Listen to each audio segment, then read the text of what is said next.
네, 안녕하세요. 주식은 역시 기릿의 히릿입니다. 안녕하세요, 기린이 분들. 자, 벌써 11월 중순이죠. 그래서 많은 기업들이 3분기 실적 발표를 마무리했는데요. 그럼 또 공부해봐야겠죠? 어떤 기업들이 영업이익 전망치보다 높게 실적이 나왔는지. 오늘은 코스피 기업을 먼저 공부해보도록 할게요. 바로 들어가겠습니다. 함께 공부하시죠. Let's hit it! 자, 그런데 이런 뉴스 기사가 있습니다. 우울한 3분기, 기업 3곳 중에 한 곳이 어닝 쇼크라고 하네요. 그러니까 대부분이 어닝 쇼크를 달성을 했는데 이 와중에도 당연히 어닝 서프라이즈를 기록한 기업들이 당연히 있겠죠. 그럼 그 기업들이 뭐가 있는지 살펴보도록 하겠습니다. 자, 이번에 3분기 영업이익 전망치를 상회한 코스피 기업은 총 83개라고 합니다. 여기서부터 순서대로 전망치보다 영업이익이 높게 나온 순서인데요. 이렇게 한국조선해양부터 133%, 그리고 S&T모티브 0.4%까지 영업이익이 컨센을 상회한 순서대로 정리가 되어 있습니다. 자, 그런데 이 자료를 보실 땐 기업의 실적도 잘 보셔야 합니다. 예를 들어서 여기 보시면 컨센 대비해서 영업이익이 13%가 상회한 기업이 몇 개 보이시죠? 그런데 기본적으로 1000억을 버는 회사가 13%를 상회한 것과 400억을 버는 회사가 13%를 상회하는 것은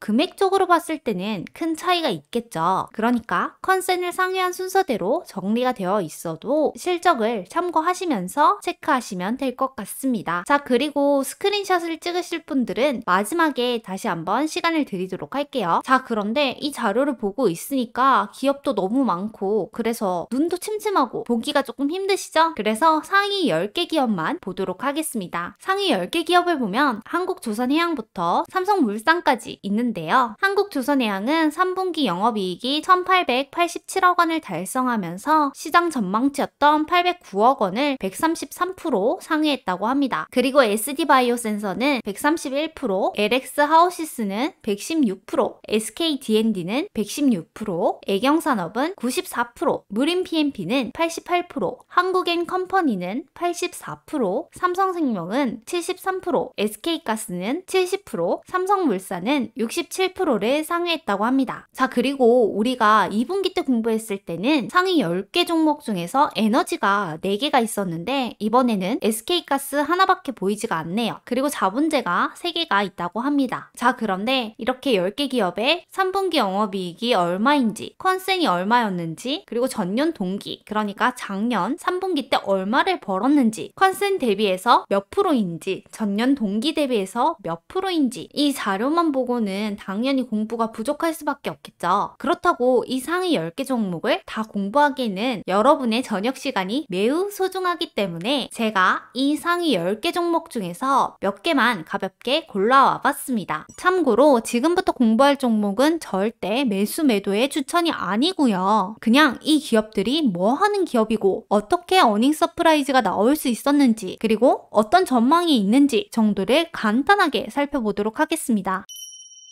먼저 한국조선해양입니다. 3분기 영업이익이 1887억 원이고요. 컨센은 809억 원, 컨센 대비해서 133%를 상회했다고 합니다. 그리고 전년 동기에는 1417억 원을 벌었는데요. 전년 동기 대비 33%가 증가한 상황이죠. 한국조선해양을 모르시는 분들은 잘 없을 것 같은데요. 한국조선해양은 지주회사입니다. 주요 종속회사로는 현대중공업, 현대사무중공업, 현대미포조선이 있고요. 매출 비중은 조선 85%, 엔진기계 3%, 그린에너지 5%가 있다고 합니다. 자, 그래서 이번 3분기 때 한국조선해양이 어떻게 어닝 서프라이즈가 나왔는지를 살펴보면요. 그 전에 국내 빅3, 그러니까 한국조선해양과 대우조선해양, 삼성중공업 중에서 유일하게 흑자 성적표를 가지고 왔다고 합니다. 종속회사인 현대중공업과 현대사무중공업, 현대미포조선 모두가 흑자 전환에 성공했다고 하는데요. 특히 현대사무중공업에서 LNG 운반선에 세척이 있었는데 이게 계약이 취소된 뒤에 비싼 가격에 재매각을 하게 되면서 800억 원 이상의 차익이 발생했다고 합니다. 그리고 3분기에 환율이 엄청 높았죠. 그렇다 보니까 환율 상승으로 1000억 원 가량의 환이익도 발생했다고 합니다. 반면에 삼성중공업이랑 대우조선해양은 일회성 비용이 실적 개선에 걸림돌이 되었다고 하는데요. 대우조선해양은 어닝 쇼크가 나왔었다고 합니다. 그런데 제가 듣기론 조선업 조선업이 슈퍼사이클이다 뭐다 이런 이야기를 되게 많이 들었었는데 오히려 삼성중공업이랑 대우조선해양이 실적이 안 좋았다고 하니까 이상하더라고요. 그런데 조선업 같은 경우에는 저가 수준 물량이 해소되고 난 뒤에 LNG선 위주의 제품 믹스 개선이 본격적인 효과를 발휘하게 되면 지속적인 이익 개선이 예상된다고 합니다. 특히 지난해부터 발생한 LNG선 수주 같은 경우에는 헤비테일, 그러니까 꼬리가 더 크다는 뜻이죠. 내년부터 실적에 본격적으로 반영이 된다고 합니다. 그리고 참고적으로 한국조선해양과 대우조선해양은 올해 목표 수주 물량을 이미 초과 달성을 했고요. 삼성중공업 역시 수주 물량이 확대돼서 2년 연속 수주 목표 초과 달성이 기대되는 상황이라고 합니다. 자, 그래서 현대중공업의 실적을 보시면 이렇게 폭풍적인 성장이 예상이 되고요. 한국조선해양의 차트를 보시면 이렇게 8월 달부터 쭉 떨어지다가 슬금슬금 다시 올라오는 모습을 보여주고 있습니다. 진짜로 내년에 조선업의 슈퍼사이클이 올지 진짜 궁금합니다. 자, 다음 기업은 LX 하우시스입니다. 3분기 영업이익은 153억이고 컨센은 71억, 그리고 컨센 대비해서 116%, 작년 3분기에는 118억 원을 벌었고요. 전년 동기 대비해서 29.5% 증가했다고 합니다. LX 하우시스는 건축 자재 부문과 자동차 소재, 산업용 필름 부문의 2개 사업 부문으로 구성이 되어 있다고 합니다. 창호와 인테리어 자재 등의 건축 자재와 자동차용 원단, 일반 부품, 경량화 부품, 산업용 필름 등의 제품을 제조, 판매하고 있다고 합니다. 자, 그런데 LX 하우시스 하면 생각나는 거는 아무래도 건축 자재죠. 그런데 요즘 부동산이 어렵니 뭐니 이런 얘기가 많은데 어떻게 분기 기준으로 어닝 서프라이즈가 나올 수 있었던 걸까요? 일단은 분기 기준으로 첫 흑자 전환을 기록했다고 합니다. 그리고 자동차 소재와 산업용 필름 부문에서 양호한 실적이 나왔다고 하는데요. 비용 구조의 효율화와 완성차 판매 증가가 매출 성장을 견인했다고 합니다. 그래서 영업손익도 개선되었다고 하네요. 그러니까 건축 부문보다는 자동차 소재와 산업용 필름이 실적을 캐리했다라고 보시면 되겠네요. 국내 주식시장은 어렵지만 향후 실적은 점차 개선될 것으로 전망된다고 합니다. NH투자증권의 분석에 따르면요. 경쟁사 대비해서 LX 하우시스는 B2B향 건자재 매출이 높고 지난해에 급증했던 PVC 가격이 정상화되는 점, 그리고 신규 증설된 PF 보드 공장의 본격적인 가동으로 매출이 증가하는 부분 등을 고려했을 때 실적 개선이 전망된다고 하네요. 자, 그리고 LX 하우시스의 실적을 보면 매년 1,000억 원씩 매출액이 성장하는 것을 볼 수 있습니다. 그리고 올해는 영업이익이 안 좋을 것으로 예상이 되지만 내년에는 그걸 또 회복할 수 있을 것으로 예상을 하고 있네요. 자, 그래서 LX 하우시스의 차트를 보시면요. 8월 달부터 이렇게 쭉 떨어졌다가 저점을 찍고 다시 회복하는 모습을 보여주고 있습니다. 과연 이 60일선을 뚫고 쭉 올라갈 수 있을까요? 자, 다음은 삼성물산입니다. 3분기 영업이익은 7,968억 원으로 컨센서스인 4,751억 원을 대비해서 67%를 상회했다고 합니다. 전년 동기에는 1,410억 원을 벌었다고 하는데요. 그렇다 보니까 전년 동기 대비 465%나 증가했다고 합니다. 삼성물산은 건설과 상사, 패션, 리조트, 급식, 식자재 유통, 바이오 산업 등 다양한 사업 부문을 영위하고 있습니다. 21년 기준으로 매출 비중을 보면요. 상사가 50%, 건설이 32%, 급식 식자재가 6.7%, 패션이 4.5%, 바이오가 4.1%, 리조트가 1.5%를 차지하고 있다고 합니다. 그러니까 상사와 건설이 대부분을 차지하고 있다고 볼 수 있겠네요. 그런데 사실 여러분들은 삼성물산 하면 이게 가장 먼저 떠오르실 것 같아요. 삼성물산은 삼성그룹의 지분도에서 상위에 위치하고 있는 기업이죠. 자, 그래서 삼성물산은 어떻게 어닝 서프라이즈가 나올 수 있었을까요? 상사 부문 같은 경우에는 글로벌 경기 둔화 영향에 수익성이 악화되었다고 합니다. 그런데 건설 부문에서 대규모 프로젝트 공사가 본격화되고 해외 수주 물량이 증가했고요. 바이오 부문의 수주가 증가하면서 매출과 영업이익이 개선되었다고 합니다. 그러니까 건설과 투자증권과 바이오가 실적을 견인했다라고 볼 수 있겠네요. 유진투자증권에 따르면요. 건설 부문에서는 하이테크 공정의 호조와 정산이익 그리고 해외 신규 프로젝트 매출 본격화로 분기 마진이 7.7%까지 급상승을 했다고 합니다. 바이오 부문에서는 CMO 생산 확대와 환율 효과로 실적 호전이 있었다고 하고요. 일회성 요인이라고 할 수 있는 준공손익 900억 원을 제외해도 수익성 개선이 뚜렷하다고 합니다. NH투자증권에서는 상속세 재원을 위한 배당 확대와 위상 강화 등 지배구조 이슈도 있기 때문에 수혜가 더 기대된다고 설명을 하네요. 아무래도 이번에 어닝 서프라이즈가 있었고 4분기에도 실적이 받쳐준다면 NH투자증권에서 말하는 것처럼 상속세 재원을 위해서 배당도 확대될 수 있겠네요. 자, 그래서 삼성물산의 실적을 보면 지금까지는 2,000원 정도 매년 배당을 해왔고요. 그리고 올해는 3,000원 정도의 배당이 예상된다고 합니다. 그리고 삼성물산의 차트를 한번 보면 저점에 대비해서 꽤 많이 올라와 있는 모습을 볼 수 있습니다.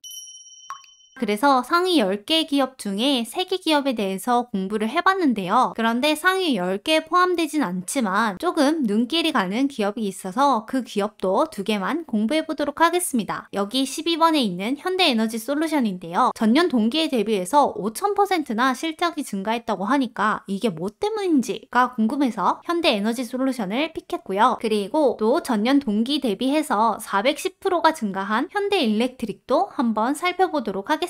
먼저 현대에너지솔루션은 3분기 영업이익이 303억 원이었고 컨센서스가 191억 원으로 컨센 대비해서 58%나 상회했다고 합니다. 전년 동기에는 마이너스 5.9억 원으로 전년 동기 대비해서 5000% 이상 성장을 했다고 합니다. 현대에너지솔루션 같은 경우에는 태양광 모듈 판매가 주력 사업인데요. 매출액의 90% 이상이라고 합니다. 현대에너지솔루션이 좋은 실적을 달성할 수 있었던 이유를 보니까요. 러시아 우크라이나 전쟁의 장기화로 재생에너지의 필요성이 커진 부분, 이 부분은 여러분들도 모두 알고 계실 거라고 생각합니다. 그리고 미국에서 위구르 강제노동 방지법 발효로 인해서 미국의 태양광 모듈 판매 단가가 상승을 했다고 합니다. 심지어 미국에 수출하는 국내 태양광 모듈 물량과 단가가 매월 사상 최대치를 경신하고 있다고 하는데요. 단가가 자꾸 상승하면 안 좋은 거 아니야? 라고 생각할 수 있지만 그만큼 단가에 원재료비를 전가하고 있다고 생각할 수 있고요. 또 그렇게 단가를 올릴 수 있다는 건 그만큼 수요가 견조하다는 것도 보여준다고 하네요. 또 정책적인 수요가 뒷받침을 하고 있기 때문에 당분간은 단가 상승에 따른 큰 영향이 없을 것이라는 분석이 존재합니다. 그리고 IRA 법안 등으로 태양광 설치 수요가 미국에서 급증을 하고 있고요. 유럽과 미국향 매출 증가와 해상 운임이 하락하면서 생산성이 향상되는 등 원가 절감 효과가 있었다고 하네요. 그러니까 해상 운임은 하락하면서 비용은 적게 들고 또 수요가 이만큼 받쳐주면서 단가도 상승할 수 있었고 어닝 서프라이즈를 기록했다고 볼 수 있겠네요. 다울투자에 따르면 국내 판매량 감소가 예상이 되지만 수출 물량 확대로 4분기에도 높은 수익성을 유지하고 고환율 효과도 기대된다는 분석이 존재합니다. 자, 그래서 실적을 보시면 작년에서 올해 예상치까지 매출액이 거의 2배 가까이 성장하는 걸 볼 수 있고요. 영업이익 같은 경우에는 10배나 성장을 한다고 하네요. 물론 내년부터는 그 성장세가 조금 꺾이지만 대폭 성장하는 흐름을 볼 수 있습니다. 그래서일까요? 지금은 일봉을 가져왔지만 주봉으로 보시면 현대에너지솔루션은 올해 엄청난 주가 상승을 보여줬고요. 지금은 살짝 쉬었다가 다시 올라갈까 말까 하는 모습을 보여주고 있습니다. 그리고 특이하게도 앞에서 봤던 다른 종목들에 비해서는 외국인과 기관의 매수세가 조금 더 눈에 띄는 것 같아요. 자, 다음은 현대일렉트릭입니다. 3분기 영업이익은 378억 원, 컨센서스는 266억 원으로 컨센 대비해서 42%가 상회했고요. 전년 동기에는 74억 원을 벌어들여서 전년 동기 대비 410%나 증가했다고 합니다. 그러면 현대일렉트릭이 뭐 하는 회사인가? 전기, 전자기기 및 에너지 솔루션 전문 기업으로 다양한 전기, 전자기기 및 에너지 솔루션을 제작하고 있다고 합니다. 그런데 전기, 전자기기? 에너지 솔루션? 이게 무슨 말이야? 약간 생소한 단어들이죠? 그래서 이걸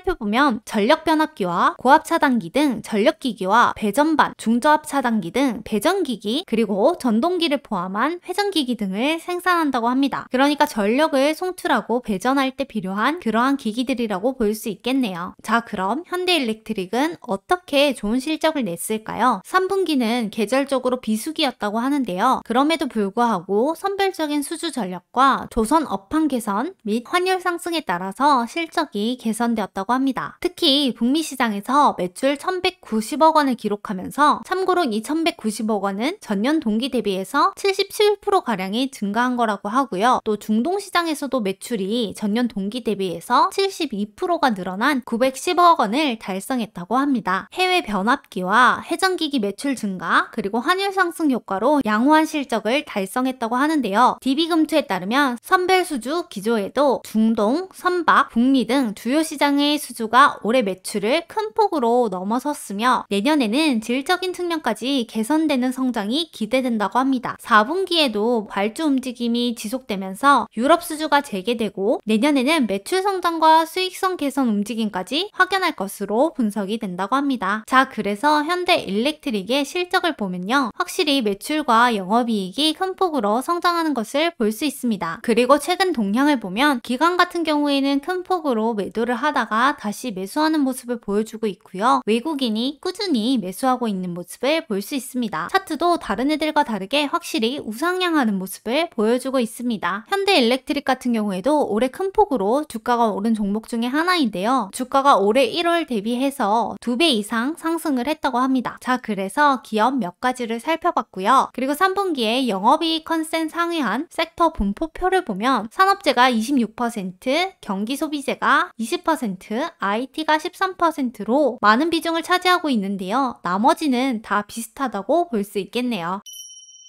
자, 그런데 어닝 서프라이즈만 보고 끝내기에는 당연히 아쉬울 수밖에 없겠죠. 어닝 쇼크를 기록한 코스피 기업 10개 종목을 한번 살펴보도록 하겠습니다. MC넥스부터 HSD 엔진까지 컨센 대비 안 좋았던 상위 10개 종목이라고 하네요. 먼저 MC넥스 같은 경우에는 컨센으로 101억 원을 예상을 했는데 영업이익이 0.9억 원으로 사실 1억 원도 채 안 됐다고 합니다. 그리고 전년 동기에는 74억을 달성했었는데요. 그렇다 보니까 컨센 대비해서 마이너스 99%이고요. 전년 동기 대비해서도 마이너스 98%라고 합니다. 하나시스템 같은 경우에는 시장에서 284억 원을 예상을 했는데 5.4억 원이 나왔다고 해요. 심지어 전년 동기에는 425억 원이었다고 해요. 그리고 세 번째로는 한올바이오파마이고요. 국도화학, SK케미칼, 기아, NH투자증권, NHN, 세아베스틸지주, HSD 엔진이 있다고 합니다. 참고로 MC넥스와 한올바이오파마는 2분기 어닝 쇼크 10개 종목 안에도 들었던 기업들인데요. 이번에도 10위 안에 또 들어있습니다. MC넥스는 카메라 모듈 기업인데요. 삼성전자향 스마트폰용 카메라 모듈을 공급하는데 휴대폰의 시장 수요가 감소하면서 직격탄을 맞았다고 합니다. 하나시스템 같은 경우에는 방산 분야의 매출이 감소하고 투자 비용이 증가한 것이 원인이라고 하네요. 한올바이오파마는 신약 개발 투자로 인해서 영업이익이 크게 감소했다고 하고요. 기아 같은 경우에는 여기에 왜 껴있나 라고 생각하실 수도 있는데요. 엔진에 대한 충당금이 반영되면서 컨센서스를 하회했다고 합니다. 그럼에도 기아는 3분기 역대 최대 매출을 기록했다고 합니다. 그리고 NH투자증권 같은 경우에는 사실 올해 증권사들이 글로벌 금리 인상에 직격탄을 맞은 부분, 그리고 최근까지 이어졌던 PF 관련된 이슈도 있었죠. 그러한 이유 때문에 PF 급감도 실적 악화에 영향을 줬다고 합니다. 그래서 올해 배당금도 감소할 수 있다는 분석이 있다고 하니까요. 혹시나 배당을 보고 NH투자증권에 투자하시는 분들이라면 이 부분에 관련돼서도 공부를 한번 해보시길 추천드립니다. HSD 엔진 같은 경우에는 어쨌든 전년 동기 대비해서는 큰 폭의 상승을 한 것을 확인할 수 있습니다. 컨센에는 미치지 못했지만 매출은 앞으로도 계속 상승할 것이라는 분석이 있더라고요.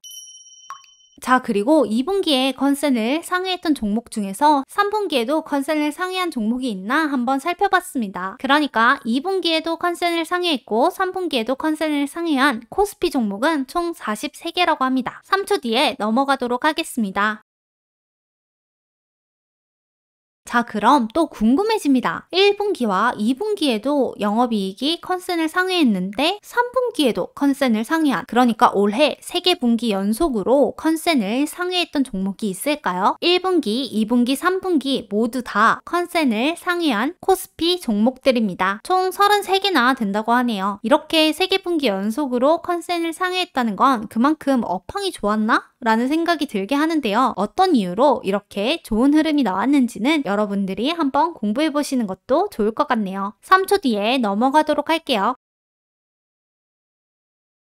자, 그리고 마지막으로 인사를 드려야 되는데 자료를 정리하다 보니까 문득 궁금한 게 하나 있더라고요. 지금까지 우리는 영업이익이 상회한 기업들을 위주로 공부를 했잖아요. 그런데 이 중에서 매출액도 컨센을 상회한 기업이 있을 텐데 라는 생각이 들더라고요. 그래서 매출액까지 모두 공부하지는 못했지만 여기 이렇게 색깔이 칠해져 있는 이 기업들은 매출액도 컨센을 상회한 기업입니다. 그러니까 영업이익이랑 매출액이 모두 컨센을 상회했으니까 찐으로 시장을 놀래킨 기업이라고 볼 수 있겠네요. 자, 이것도 3초 뒤에 넘어가도록 하겠습니다. 지금까지 3분기 영업이익 컨센을 상회한 코스피 기업들을 공부해봤는데요. 부족한 저와 함께 공부해주셔서 오늘도 정말 감사드리고요. 그리고 스크린샷을 찍지 못하신 분들을 위해서 카카오뷰 길이 채널에도 자료를 올려드리도록 하겠습니다. 오늘도 함께 공부해주셔서 정말 감사합니다. 모두 좋은 밤 되세요. 지금까지 히리시였습니다. 빠이요!